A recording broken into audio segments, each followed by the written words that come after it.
So the Lords of War game is run by a pretty unique way of deciphering whose turn what unit's action is next. I have added, if you go to the macros, decks, and rollable tables, you got player turn order and unit turn order. So let's check this out. You can use these and you can deal the different orders, or you can go ahead and you can add a turn, and if you select that,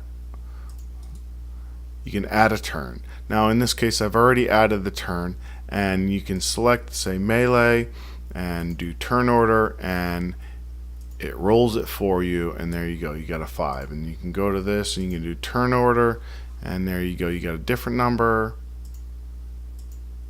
and another number, and then you can organize it high to low or however you choose to do turn order. But basically you need to decipher how you want the turn order to go, and I usually use high to low. Same thing is going to happen for the units, and if you only have, so let's just say, green and pink and yellow,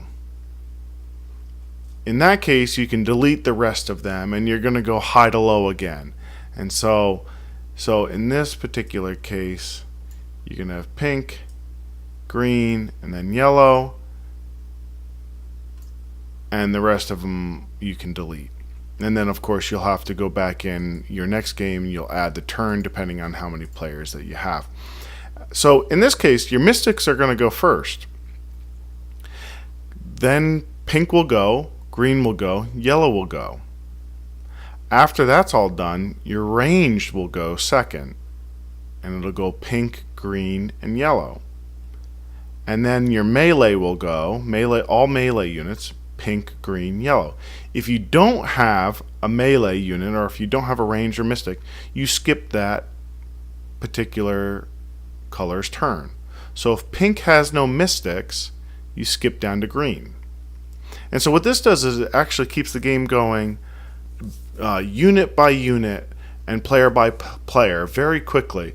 And so there's not a lot of time in between each player's turn. So it keeps the game going very fast, actually. And also, if someone decided they want to put all mystics or all ranged or all melee or whatever they want to do,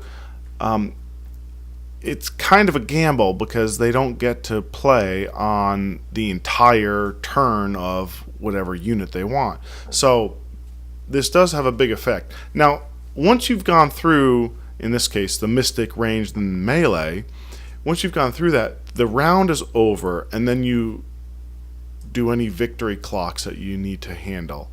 And the victory clocks are discussed in your objective cards, and you can find them in the objective card descriptions.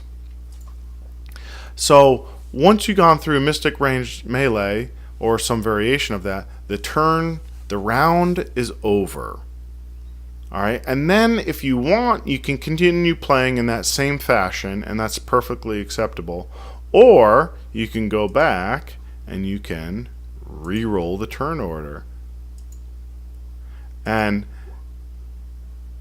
I guess I should have changed it. There you go. And then we'll go to mystic and re-roll that. And then now that you have a new turn order, you can do the same thing with the player turn order, and once everyone has a new turn you can rearrange it, and if that's what you want to do, that's perfectly acceptable. Or you can keep it for the entirety of the game and have it stay the same. But however you want to do it, as long as it's high to low, player and unit type, once that's all complete, you've completed the round, and then you do any victory clocks, as you can see in the yellow that I'm clicking on. You make sure that all of those go down, and if you don't have one, you don't move it. But that's the key to doing turn order, player turn order, unit turn order, and ending rounds.